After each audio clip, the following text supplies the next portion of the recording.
All right, so I am here with Bob Hurst. He's one of our pool funding members. He's been with us for a while in pool funding, but before pool funding, he's been busy as an owner of what you would call a brick and mortar, conventional, very conventional business in the what auto parts and repair, right?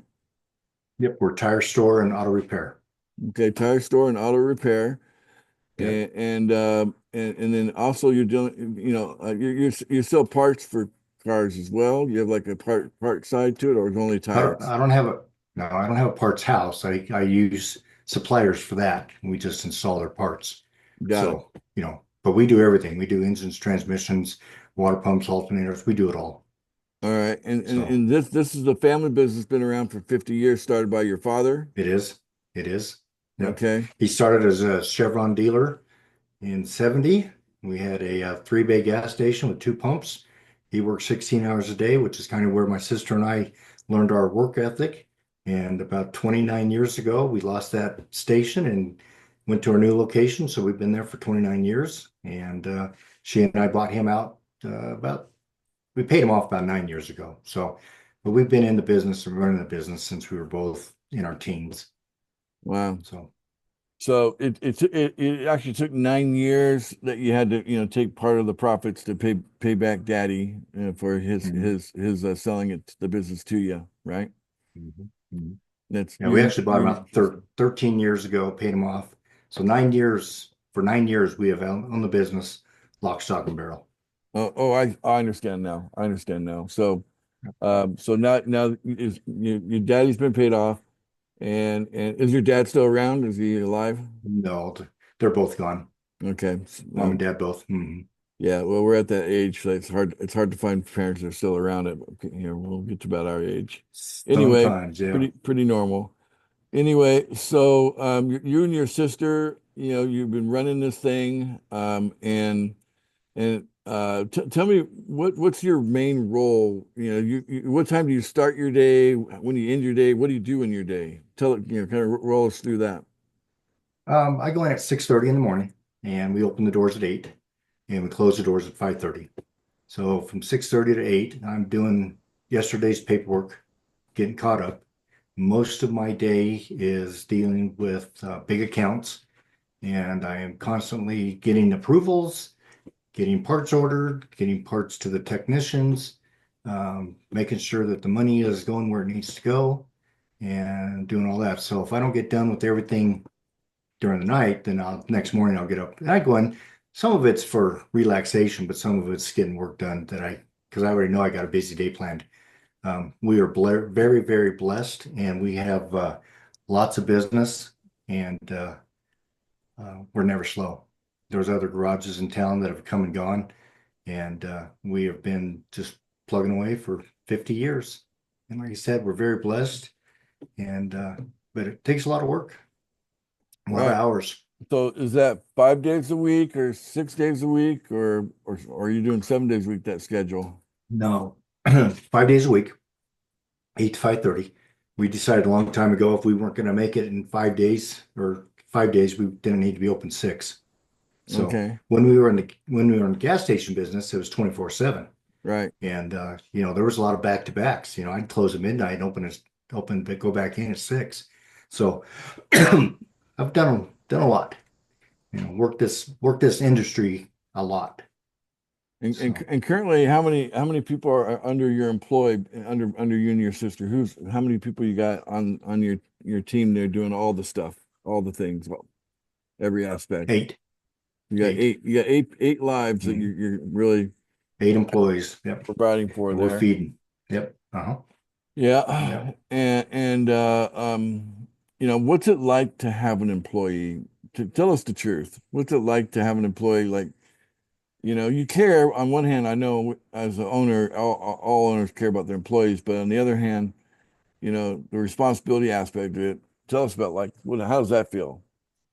Well, in the old days, I could hire and fire at will. And because you had people that were coming in wanting to work, they did. But these days you can't do that. So I've got a fantastic crew. I'm very blessed, but there's days that you just lose it. And We pay better than normal, and we have to because if we don't, then we're looking for another employee. And so we have to So your pay strategy is top to, dollar. pay top dollar to get the better talent. That's Uh-huh. right. Yeah. Got it. Okay. Yeah. And so then, we've got they're all from 8 to 5:30 and with lunch and stuff, but um most of them can work on anything and everything. And I got a couple guys that we kind of specialize in certain things. So, I we got to keep the books full so that we got plenty of work for everybody because we do pay well. So we got to make sure that we're, fixing cars and selling tires and making sure that that's all good. And I've had an ad running for about 2 years trying to get techs. I can't just hire anybody. I've got to hire somebody that can take apart a 1969 Chevelle or a 2024 Chevy. So many of these cars have so many body computers that all talk to each other, and all you got to do is have a little rat or a little, um, a wiring harness get chafed and it just throws a monkey wrench and everything. So then you got hours in diagnostics and it gets stiff. It's challenging at best, you know. And you know, I've had some employees that you get to a point where you say you got to go and you just got to go. You cannot deal with negativity. You've got to try and stay as positive possible. You've got to have you're kind of walking on eggshells a lot, depending. And like I said, I've known other people that that's all they do is walk on eggshells because they don't know what's going to set somebody off, and boom, they're gone looking for a new job. So I I've had to do things and bite my tongue and do things differently over the years, which 10, 15, 20 years ago, I wouldn't have cared and I would have just said, bye, you're gone. And I'd have come and hired you. You know, Yeah. you can mount a tire. So, So how about the government? Does the government impact your business in any way, shape, or oh, they form? get they get their pieces. They got regulations. They got, different stuff like that. We pay way too many taxes and we pay for, they just raised tire disposal fee, for instance. We used to pay $2 a tire and now it's over $5 a tire. It's ridiculous. It's the government wants to put their hands into everything, and our business is no different. We've got fees for this, fees for oil, fees for coolant, You can't ignore that, disposal right? fees.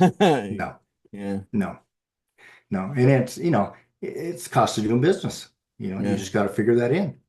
It costs a lot of money to open the door just so somebody can come in and you can work on the car for them. It's a lot of money. So your customer base, how many people roll through your door in a month? How many, what would you say you're averaging customer wise? 300. So that's 300 different people you got to deal with, and they come in all, Hmm. situations, right? Yep. And we've built our business to where we do probably 95% is scheduled and accounts and customers we've been dealing with for 30, 40, 50 years. Um, we are so busy, thank God, that we don't have a lot of room for walk-ins. And so that leaves the door open for other garages in town to be able to do that if that's what they choose. But you know, um, in the gas station business, you take everything. A guy pulls in for gas, he's got a bad tire, you fix his tire or you sell him a tire. In this business, we don't do that, and we have to have appointments because there's just so much to do. And so yeah, it's a stressful day. I get home at the end of the day and I'm just whooped. Yeah. You know, So it's real hard work, right? And it it's is. and it's and Well, it's ongoing year after year, and your experience has been for decades since it's a family business. So you've been doing this before you owned it. You were working, there with your father. It was a family deal, right? yep. It's a lot of stress. It really is. And I put a lot of that on myself just because of the way I am in my work ethic, because I do want to have, I want to make sure everybody's good. I want to make sure the car is fixed right. I don't want fingerprints left on the hood. I don't want, somebody coming back and saying they got a smudge of grease on their carpet. So there's a lot of things that I deal with that some other places may not, you know. Um, but that's just like I said, we've got 50 years of reputation in the town. We've been here a long time and we've got a good reputation. So keeping that is it's paramount for me. I mean, both of us, my sister's the same way, and that's just the way it is. It has to be that way. Customer service is, number one. Let's say, I get a wild hair and I say, I want to buy you out, Bob, and I don't know anything. I mean, I'm like, you talk to me like I'm five about the whole business. I mean, how long are we gonna be talking? Is it simple business or is it complicated business for someone that knows nothing about the business to come in and try to take over running the place? You'd probably have to pay me for 6 months to that 100,000 a month just for 6 months just to be there for you. So Um, you'll hold my hand for $100,000 a month, you know, yeah, yeah. for The thing for of it my first is, 6 months, and I need to get it figured out by that exactly. time. Yeah. Here's the thing. So as a mechanic in my earlier years, and then I was a service advisor, I know what a mechanic goes through. So I can look at a job and go, okay, this thing's going to pay 6 hours, blah, blah, blah. He should be able to do it in five and go on to the next car. When I was working on cars, we might work on two or three at a time. Sometimes you get that out of guys. Sometimes they just want to focus on one. So um, there's some people in the industry that can just turn and burn. If you were to come into my business, you would have to learn tires for one, because we sell a lot of tires. So you got to learn tires. You got to learn your brand. You got to learn the different sizes. And it's not like there's just a few sizes to learn. You got to learn them all. And then you got to have that inventory. So, um, we've been there again blessed because we can usually get tires and parts next day if we don't have them that day. But if you're traveling from, California to Florida, you may not want to stay in a motel and therefore you lose that business. So there's a, 200, $500,000 bill that just walked out your door because you didn't have the inventory. But you can't afford to do that. We used to stock over 800 tires and now we stock about five. When I started in this business, excuse me, we had 10 oil filter numbers. Well, I stock over 150 numbers now. The Wow. industry has changed so much. So you got to learn, you got to learn tires. You gotta, be able to interview guys for being a technician. You got to know, if you've got no real experience as far as being a technician, the guy's going to come in and he's going to look wonderful. You're going to hire him and he's going to have comeback city, and then that's just cost you money. It's easy to open the doors and walk in, power up the computer, put the cash in the drawer, and start going to town. But you got profit margins you got to meet. You got, I think our daily's about 10 grand a day to open the door, before we So start making money. what kind of margin are we talking about? Like when you look at, are you getting 100% above the cost of parts, or you're getting 10% above the cost of parts, No, or no, usually it's about 35%. about a third? Okay, so Yeah. about a third, hmm profit margin. Um, Labor's good. There's good money in parts, but there's not as much as there used to be. I mean, mhm. labor's good. That's where you're going to make some of your money or a lot of your money. Yeah, so make it on the labor. Okay. But if you to learn that business, if I misunderstand how long something's going to take, and I only charged the customer for 2 hours of labor, but the mechanic took 3 hours to get it done, then that's not good, right? That's not good for you. Not good Yeah. for you. Not good for him. Yeah. Yeah. So I There's a mean, couple different ways to. the mechanic still gets paid or whatever, right, for the time they spent, but that's how that works. But I'm out of the profit I'm entitled to because I it's like so in other words I can't go into taking over a business like this brain dead. I gotta be like a sponge and like pick up all the complexities, all the nuances on everything, from how to run a cash register down to how to run a team of mechanics, right? Well, you gotta. yeah, you got an idea, have a general idea how a car works. There's a lot of cars these days that the water pump leaks, for instance. Okay. Well, the water pump runs the timing belt. So if you're thinking, 350 Chevy water pump, excuse me, you're looking at hours labor plus parts, so $200, $300 job. If you're looking at a timing belt water pump combination on any car, Honda, Toyotas, it could be anywhere from 12 to $1,800. Well, if you Wow. misquote that one, you're in trouble, Right. So you know? and then that's what the risk is, right? Because any mistakes you make, you're gonna pay for it out of your own pocket, more or less, right? Hmm. So, but you've definitely had the benefit of years before you were the owner of this, because you're part of your dad's operation. So Right. that's the advantage you have. Well, But a new guy coming in taking over the operation, they're not. First of all, you said you take your name off it. Right now, it's got the Hearst name, right, on the building, right? So you take that down. But uh, but yeah, they got a lot to learn, and the little things matter. And running it, and this is pretty much true, well, no matter what you're gonna do, right? But I do see with when you're talking about cars, because there's so many different kind mhm. of cars, and the little Mhm. individual every little nut and bolt. I mean, they all got names, and you know, and places they Well, go. yeah, you get a guy that works at a Honda dealership or a Toyota dealership or a GMC Chevrolet dealership, Hyundai, Kia. They work on one car. They work on those model cars. They don't, we're independent. We work on everything. And it doesn't matter what year it is. If it's out of warranty, we can work on it, Wow. but we've got thousands of dollars in equipment that we can use for testing and stuff like that. And so, um, yeah, I mean, if you if a guy came in to me that was a mechanic or had a garage and had a group of garages, but he's a he knows the business, he's gonna do fine. You know, Mhm.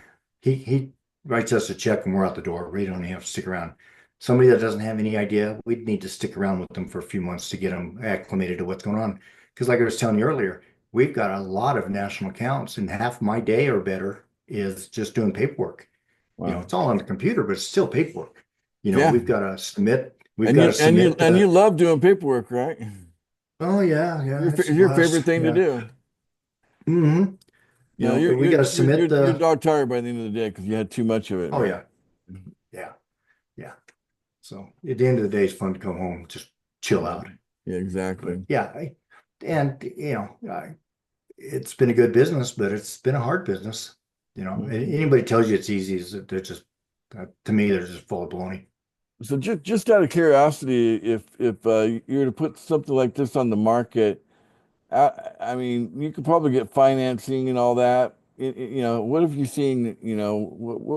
What would you easily accept? If someone walked in your door and said, "I'm going to make you an offer you can't refuse," and here it is. What would that number have Well, to be? because I have my sister as a partner, that number's got to be bigger because we're going to split it. Yeah, So I exactly. mean, one five is great, except that 2 million's better. Yeah. Um, uh, the other thing is that we've got a lot of benefits from being owners. It Mhm. pays for our vehicles and our insurance and stuff like that. So Right. it'd have to be a big number, you know, and Well, yeah, probably minimum 2 million to just even have the yeah, conversation, right? Yeah. yeah. And so if they got financing on that, what's your experience with financing stuff? Have you financed any of your things, your inventory or anything like Mm, that? So no, all that no. inventory is all paid for that you got there Uh-huh. on site? Wow. Okay. Yeah, yeah. Well, that's something else. Okay. So Everything's paid for, equipment's paid for. so if you ever have a problem with theft, it's a pretty big problem, right? Because Yeah, we don't. We're blessed. We don't. yeah, You so know. Um, knock on wood. We'll yeah. keep it that way. But Yeah. this is one of the things that people deal with with a lot of businesses is they don't factor in that stuff like that does happen. People get Well, desperate. yeah. Well, Yeah. you have a month where you do 150,000 dollars, and you look at it and go, God, I can go buy a boat. You know. So you go buy a boat. Well, that's the you haven't gross paid your revenue. taxes. You haven't paid your taxes. You haven't paid your parts bill. You haven't Whittles it paid down. anything. Yeah, Yeah. it just whittles it down. You forget about the fact that it costs you X amount of money to open the doors every day. Mhm. And so yeah, you got to be careful. You got to be smart with your money. That's why I got my sister. She's the one that takes care of all that for me. I just get up front and sell stuff. I love You it. know. Okay. So yeah, that works out well. But yeah, I mean, I've seen guys crumble because of that. You know, So they've got to is have a new car so every two so years like or whatever. 5%. If you're financing something like this, you probably have to come up with about 5% out of your own pocket. The bank's not going to do 100% loan on something like this, right? I would imagine more than that. I don't, we haven't been in the market to sell, but years ago, you know what Blue Sky is. I mean, you basically buy my clientele, my books, and you buy all my equipment and stuff. Well, the equipment's older. We've depreciated it. It's written off. Am I going to get 200,000 for the equipment? I don't know. Parts and inventories, So where's it level out and where's it measure to? That's what you got to look at. Mm. So if a guy like you came in and said, "Hey, I want to buy you out," well, we'd have to put the P&Ls together and everything else. I don't know what we'd end up at, to tell you the truth, honestly, because um, you're not going to be able to pay for my time. You're not going to pay for the clients I built up. They may not like you, so what are you really Right. buying? Yeah, exactly. That's a So very, very big risk. I mean, so in these a are real way. risks. Yeah. Yeah, Yeah. yeah. For real. Yeah, or you could go open your own shop, Yeah, spend start from zero, right? And spend figure it 80 out. grand on a tire machine, yeah, and then figure it out. And then then you gotta, it's just you, and you're there from 6:30 to 6 at night every day, just breaking down tires, doing oil changes, doing mechanical work. You finally get to where you can hire somebody. Well, now you got the expense of an employee, and if he's got any kind of health benefits, you got that going out the door, and so yeah, I mean that's how you grow a business, and that's awesome. But those are things to think about in the long run because if you're paying rent, you're paying a lot of rent. Um, you're paying for all of your equipment. You got your parts bill every single day. It adds up, and it's not cheap. It's not cheap at all. The world changes and you have to change with it, right? Like you like right now we're dealing with the tariff thing. So we know on the horizon there Prices are going to go up. you're going to have to Yeah. pass that on to your customers. They're going to Well, pay more yeah. for tires and other parts and stuff, Yeah. right? We're in Flagstaff, Arizona, which means that we're a little bit further, we're north of Phoenix. When COVID hit, Phoenix got hit hard with stuff that wasn't being able to be delivered. We were a little bit behind, so we weren't having too big of an issue, but it did start to see, and it's still, and there's some products that are still affected by what happened with COVID. And here we are, Wow. what, 3 years later? Yeah, COVID So, lasted 2 years. Yeah. yeah, so we're still seeing some lines of parts that are still affected by because people didn't go back to work or they just closed the factory down altogether. And so then they had to outsource it somewhere else and probably outsource it to China. And now with all the stuff that's going on now, who knows what's going to happen with parts and prices. So it's going to be interesting in the next, 6 months. Hmm. So it could be really good. It could be really not so good. Well, at the end of the day, the only choice you have is to raise the prices so that the customer pays, the markup. So that's just how it's going to go. I think Yeah. that's kind of Yeah. obvious. That's where it's going to go. But I think you're working with Japan, so and with the tires, so Well, with tires there, yeah. and I'm not, I buy my parts from the parts houses, and so they're the ones that are going to hit. They're the ones that's going to get hit first. You know, I complain all the time that my number one parts house doesn't have certain things, and my buddy that owns the thing, he just says, "Hey, you need to work on cars that I have parts for." It's like, That's it. great, yeah, yeah, let me do that. Yeah, So. yeah, that's a trick right there. Hmm. So I think what I want people to get out of this is that there's a lot of pathways to making money, right? Oh Go yeah. get a job, You can go start a Mhm. business. You can buy a business.